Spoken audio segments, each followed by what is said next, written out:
Friday, Friday, Friday. It is Friday here on It Takes Two with Amy and JJ, which means we've got a Foodie Friday for you.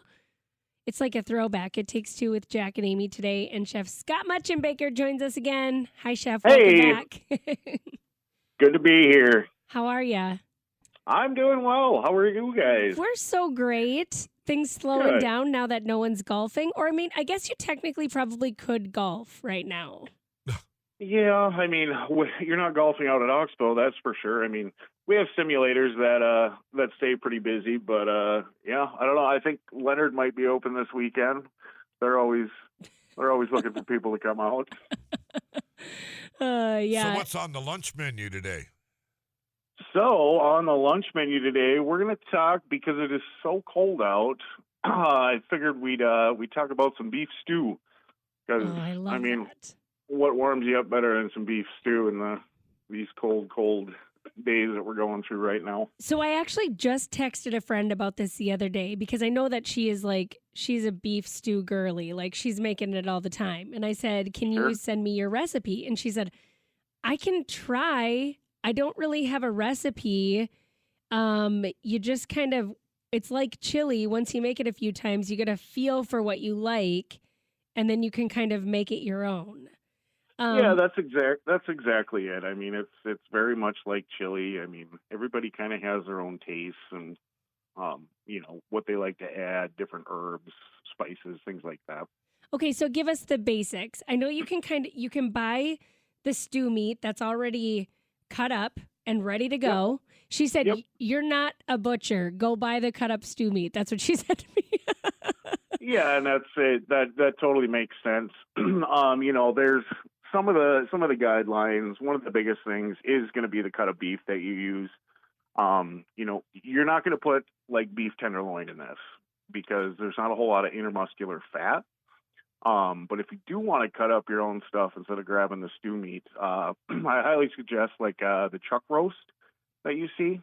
Yeah. It's got a lot of intermuscular fat, so it's not going to dry out.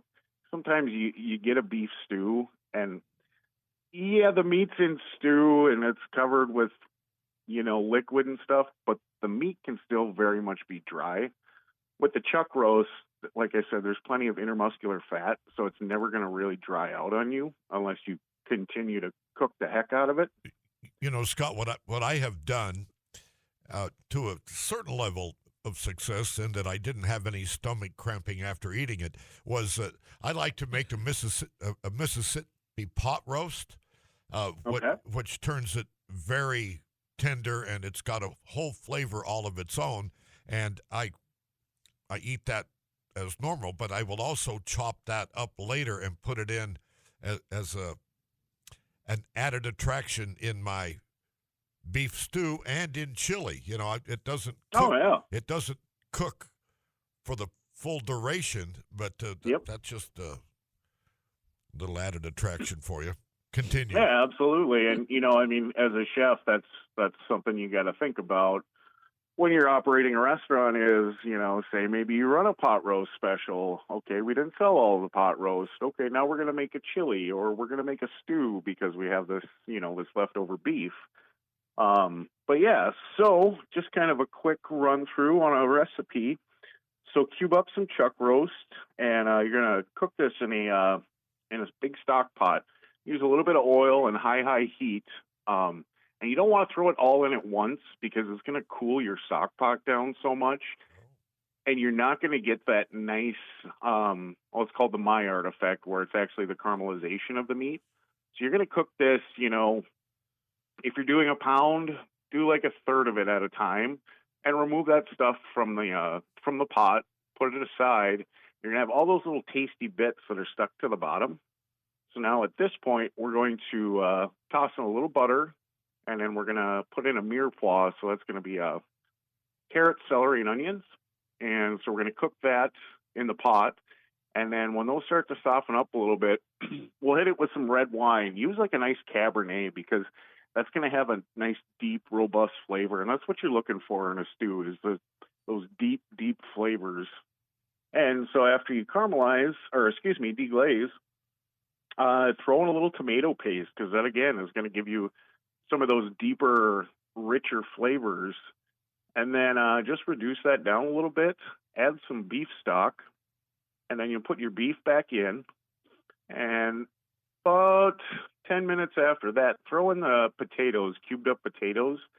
Now, as those potatoes start to cook, they're going to start to break down, and that's actually going to help thicken your stew a little bit. So that's, because the stew, you don't want it to be watery. You want it to be thick, stick to your ribs. Yeah, stewy. Exactly. Stewy. And then at the end, if you want to add some peas or maybe some corn or something, those are so small that they're going to cook up really quick. So you're going to heat those up in the liquid right at the end so that they heat through, but they're still just a little bit crisp, because it's nice to have those different textures in your beef stew, because otherwise it's just, sometimes it just feels like you're just eating mush, Mm-hmm. Do you, chili and soups and stews so often taste better the second day? Oh, absolutely. So do you ever, prepare something like that and let it sit and then serve it the next day? Yeah, actually, most of the time that's what we do, unless, like say our soup of the day is super, super low. We'll make a chili or a stew, and then we'll let that cool down and stick it in our cooler, and then reheat it the next day. And yeah, Jack, Okay, like you said. So you just got to the part where you're adding in peas or corn at the last, or maybe a carrot. What are you cooking it at, and for how long? Everybody's range is going to be a little bit different, but at that point, you want to just kind of simmer it. And so simmer, there is actually a kind of a thing to it. So simmering would be just so it just bubbles, like just a little bit, a couple small bubbles here and there, rising up from the bottom. Every minute or so, you'll get a couple bubbles, not boiling, obviously, because when you start cooking it, all your beef and all your other ingredients want to sink to the bottom. And if your heat is too high, all that stuff will burn to the bottom. So even though you got all that liquid in there, you still run the chance of actually burning all that stuff to the bottom of the pan. Okay, so if you wanted to throw it in the oven, rather than cooking it on the stove top, could you do that? And would you cook it at a higher heat for a little bit of time and then a lower heat for a longer amount of time? Yeah, so I guess, kind of the process that you're talking about with throwing it in the oven is the process of braising. Okay. So what I would do there is I would get it to the point where, you put your potatoes in, and then I would throw it in an oven at 300 degrees and let it go for an hour, hour and a half, and that'll just slowly, slowly cook. So now you're not going to have that heat coming directly from the bottom like you do on your range. Mm-hmm. It's going to be all around, so you're not going to run the risk of burning stuff at the bottom of your pan. I like my odds better that way. Yeah, it's very much like a kind of a set it and forget it, and right. you don't have to worry about it as much. I mentioned to somebody one time that I'm always hearing, on the Food Network and from you and any chef worth a dang about getting those little bits of, off the bottom of the pan. Yep. I was saying that I'm having a heck of a time doing that, and I can't remember who it was. He or she recommended adding a little bit of vinegar, just a little bit of vinegar. That will help remove any of those little pieces. Have you heard of that? There's different recipes out there. I forget the exact name of the German dish, but there is a German dish that's going to be very much like a beef stew, but it's like a sour beef stew where they do add vinegar.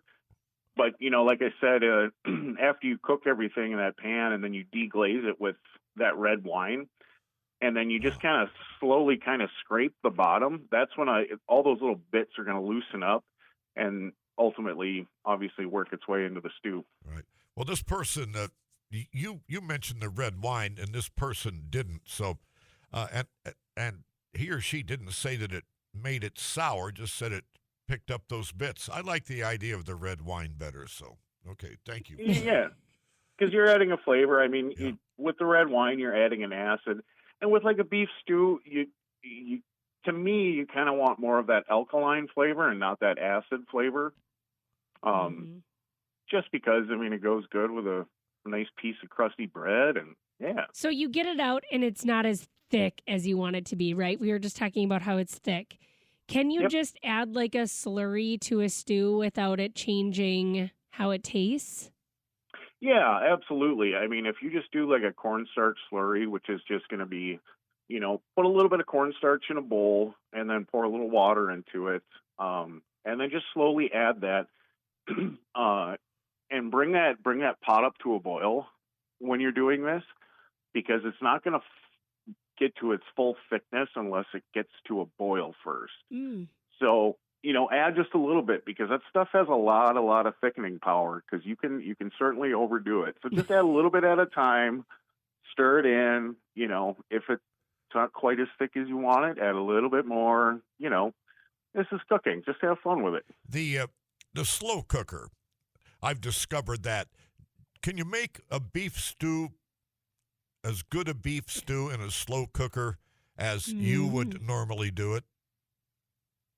I mean, you can still make a pretty good beef stew in a slow cooker, but you're not going to get those tasty bits that stick to the bottom of the pan like if you were doing it on the range or whatever. Okay. But yeah, certainly you can throw all that stuff in, put it on your medium heat or whatever, and by the time you get home for dinner, you're pretty much ready to go. I feel like you're being kind to all of us who want to throw it in a slow cooker, but it's going to be so much better if we just make it. Well, right. And, I mean, not everybody does this for a living, so that I'm kind of telling you what I would do if I was, at work. But, we all have very, very busy lives right now, and those slow cookers are wonderful. My girlfriend also told me to measure with my heart and drink the rest of the red wine while you're doing it after you deglaze. Okay. One for the stew, one for the doctor. There we go. I like that. Chef Scott Motschenbacher here on KFGO. Thanks so much for all of your stew tips today. It's a perfect. You got it. It's a perfect thing going into the weekend with 2 below. Yeah, it's supposed to be real cold this weekend. So yeah, hopefully that helps you guys out. Worcestershire sauce. You love that stuff. Yeah, it's. do you? You didn't mention that in your beef stew. No, that's one of those things that sometimes I just kind of overlook, but it is such a great additive to when you're making, a chili or a beef stew, because it adds so much flavor. I even like to put a little bit like on my burgers when I'm cooking them, because that adds some flavor. I put a glug or two sometimes when I'm making tater tot hot dish even. Oh, yeah, for sure. Good for Bloody Marys, too. Did you mention using tomato paste or tomato sauce when you're paste? You see, yep, tomato paste. Yeah, that's just so dang sweet. That's I'm a little leery of that, but okay. You can maybe counter that with a little bit of vinegar or Worcestershire sauce. Oh, red wine. Yeah, absolutely. Have you seen the TV commercial with Martha Stewart for Tito's vodka? No. I have not seen that. It is. It's worth looking up. She's found uses for Tito's vodka during dry January. Oh, Look it up. I will. I will. It's classic. That is hilarious. That's funny. All right, baby. That's so funny. Thank you, Scott Motschenbacher. Thanks, Scott. All right, Thanks, guys. Chef. Good to talk to you. You're the best. This is Foodie Friday here on KFGO, brought to you by Prime Cut Meats. If you're confused about what meat to buy, but they're not, you can go to them on South University Drive here in Fargo.